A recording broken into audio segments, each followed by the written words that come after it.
श्री शिवाय नमस्तुभ्यम। आज सुनिए सोमवार व्रत की कथा। सोमवार व्रत की पौराणिक कथा के अनुसार प्राचीन समय की बात है। किसी गांव में एक साहूकार रहा करता था। साहूकार बहुत धनी था। उसके पास अथाह धन दौलत थी, लेकिन उसकी कोई संतान नहीं थी, जिस कारण वे बेहद दुखी रहा करता था।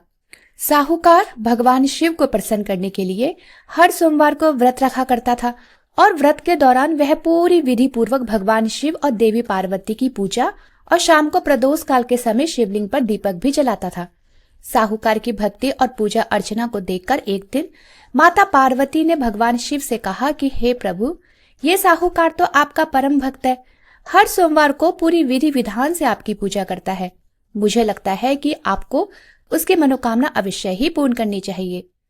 तब भगवान शिव ने देवी पार्वती की बात सुनकर कहा कि हे गौरी, यह संसार एक कर्म क्षेत्र है। जैसे एक किसान अपने खेत में बीज बोता है तो कुछ समय बाद उसे पेड़ मिलता है, ठीक उसी प्रकार इस संसार में आदमी जैसा भी कर्म करता है तो उसे उसका फल वैसे ही मिलता है। लेकिन माता पार्वती ने भगवान शिव से दोबारा आग्रह किया और कहा कि हे नाथ, फिर भी आप इसकी मनोकामना को पूर्ण कर दीजिए, क्योंकि यह आपका परम भक्त है, और अगर आप ही अपने भक्तों की इच्छा को पूर्ण नहीं करेंगे तो फिर भला भक्त आपकी पूजा आराधना क्यों करेंगे। माता पार्वती के इतना आग्रह करने पर भगवान शिव ने कहा, देवी, ये धनवान साहूकार है और इसका कोई भी पुत्र नहीं है, इसलिए ये सदैव चिंतित रहता है। हालांकि इसके भाग्य में किसी संतान का योग नहीं है, परंतु आपके आग्रह करने पर मैं इसको पुत्र प्राप्ति का वरदान देता हूँ। लेकिन इसका पुत्र केवल 12 वर्ष तक ही जीवित रहेगा। मैं इससे ज्यादा कुछ नहीं कर सकता हूँ। फिर एक रात भगवान शिव ने साहूकार को स्वप्न में दर्शन देकर कहा कि उसे जल्दी ही पुत्र की प्राप्ति होगी, लेकिन उसका पुत्र दीर्घायु नहीं बल्कि केवल 12 वर्ष तक ही जीवित रह पाएगा। यह बात सुनकर साहूकार ना तो ज्यादा प्रसन्न हुआ और ना ही ज्यादा दुखी हुआ। स्वप्न में सब कुछ जानने के बाद भी साहूकार ने पूजा अर्चना जारी रखी और कुछ दिनों बाद साहूकार की पत्नी गर्भवती हो गई और उसने एक सुंदर बालक को जन्म दिया। बालक के जन्म से घर पर हर्षोल्लास का माहौल था, लेकिन साहूकार खुश नहीं था, क्योंकि उसे पता था कि उसके बालक का जीवन केवल 12 वर्ष तक ही है और उसने किसी को भी ये बात नहीं बताई थी। जब वह बालक 11 वर्ष का हुआ तो साहूकार की पत्नी ने बालक के विवाह की बात साहूकार से कही, लेकिन साहूकार ने इस बात से इनकार कर दिया और उसे शिक्षा के लिए काशी भेज दिया। साहूकार ने बालक के मामा को बुलाया और धन देकर उन्हें बालक के साथ काशी जाने का आदेश दिया।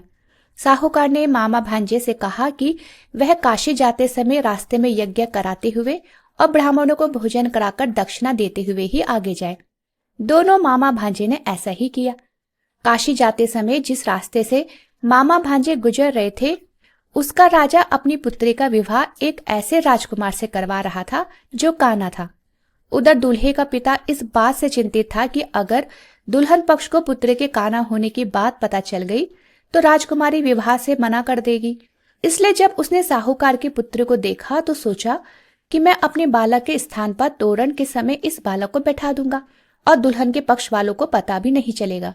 दूल्हे के पिता ने इस बात के लिए साहूकार के पुत्र को तैयार किया और वह तैयार हो गया। इस तरह उस बालक ने दूल्हे के कपड़े पहन लिए और घोड़ी पर चढ़कर तोरण की रस्म को पूरा किया। तोरण के बाद जब फेरों की बारी आई तो दूल्हे के पिता ने फिर से साहूकार के पुत्र से अनुरोध किया कि वह दुल्हन के साथ फेरे भी ले ले, ताकि विवाह संपन्न हो सके और ये बात छुपी रहे। मामा राजी हो गए और विवाह समारोह भी संपन्न हो गया। विवाह संपन्न होने के बाद मामा भांजा काशी के लिए प्रस्थान कर गए, परंतु साहूकार के पुत्र ने दुल्हन के कपड़ों में लिख दिया कि तुम्हारा विवाह तो मेरे साथ हुआ है, लेकिन तुम जिसके साथ विदा की जाओगी वह एक आंख वाला व्यक्ति है और मैं काशी शिक्षा ग्रहण करने जा रहा हूँ। जब राजकुमारी ने यह बात पढ़ी तो उसने राजकुमार के साथ जाने से इनकार कर दिया और अपने पिता से कहा कि ये मेरा पति नहीं है, मेरे पति शिक्षा ग्रहण करने काशी गए हुए हैं। जब सब जगह ये बात फैल गई तब मजबूरी में दूल्हे के पिता ने सारी बात सच सच बता दी और दुल्हन के पिता ने फिर बेटी को भेजने से इनकार कर दिया। इधर मामा भांजे दोनों काशी पहुंच गए और बालक शिक्षा ग्रहण करने लगा।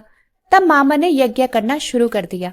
जब साहूकार का पुत्र 12 वर्ष का हुआ, उस दिन भी यज्ञ का आयोजन किया गया। तभी साहूकार के पुत्र ने अपने मामा से कहा कि उसकी तबीयत कुछ ठीक नहीं है, वह सोने के लिए अंदर जा रहा है। साहूकार का पुत्र अंदर सोने के लिए गया तो उसकी मृत्यु हो गई। थोड़ी देर के बाद जब मामा अंदर पहुंचे तो उन्होंने बालक को मृत अवस्था में देखा और बहुत दुखी हुए, परंतु वो रो नहीं सकते थे, वरना उनका यज्ञ जो अधूरा रह जाता। इसलिए मामा वापस आकर यज्ञ करने लगे और यज्ञ पूरा करने के बाद और ब्राह्मणों को भोजन कराने के बाद मामा अपने मृत भांजे को देखकर विलाप करने लगे। संयोगवश ठीक उसी समय उसी मार्ग से भगवान शिव और देवी पार्वती जी जा रहे थे। माता पार्वती ने किसी की रोने की करुण आवाज सुनी तो भगवान शिव से कहने लगी कि हे प्रभु, कोई मनुष्य रो रहा है, चलिए उसके दुख को दूर करते हैं। तब भगवान शिव और देवी पार्वती वहां गए जहां मामा विलाप कर रहा था, और उन्होंने जब मृत बालक को देखा तब हैरान रह गए, क्योंकि वह भगवान शिव के आशीर्वाद से जन्मा साहूकार का पुत्र था। माता पार्वती ने कहा, हे नाथ, ये तो साहूकार का पुत्र है जिसे आपने केवल 12 वर्ष तक ही जीवन जीने का वरदान दिया था, इसलिए आज 12 वर्ष की आयु पूरी होने पर वह मृत्यु लोक को चला गया। देवी पार्वती ने जब मृत बालक को देखा तो उन्हें दया आ गई और भगवान शिव से हाथ जोड़कर कहने लगी कि हे प्रभु, आप बस एक बार इस बालक को जीवन दान दे दीजिए, वरना इसके माता पिता भी जीते जी मर जाएंगे। माता पार्वती के कई बार आग्रह करने पर भगवान शिव ने उनकी बात मान ली और उस बालक को जीवन दान दे दिया। साहूकार का पुत्र जीवित हो गया और मामा भांजे अपने नगर की ओर प्रस्थान कर गए। रास्ते में साहूकार का पुत्र उसी नगर से गुजरा जहां उसका विवाह हुआ था। दुल्हन के पिता ने उस बालक को पहचान लिया और उन मामा भांजे को लेकर महल में आ गए। फिर दुल्हन के पिता ने एक बहुत बड़ा समारोह किया और अपनी पुत्री को बड़ी धूमधाम के साथ साहूकार के पुत्र के साथ विदा कर दिया।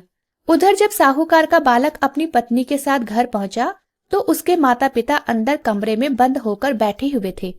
वे सोच रहे थे कि अगर उनका पुत्र सही सलामत नहीं लौटा तो वो भी भूख प्यास से अपनी जान दे देंगे।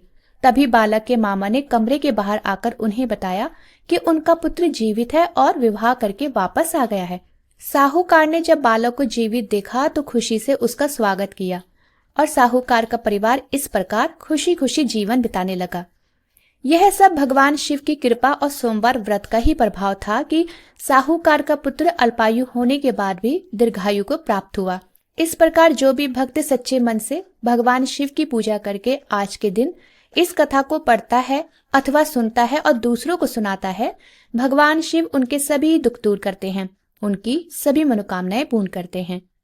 प्रेम से बोलिए भगवान शिव शंकर की जय, माँ गौरा देवी की जय। सोमवार व्रत कथा समाप्त।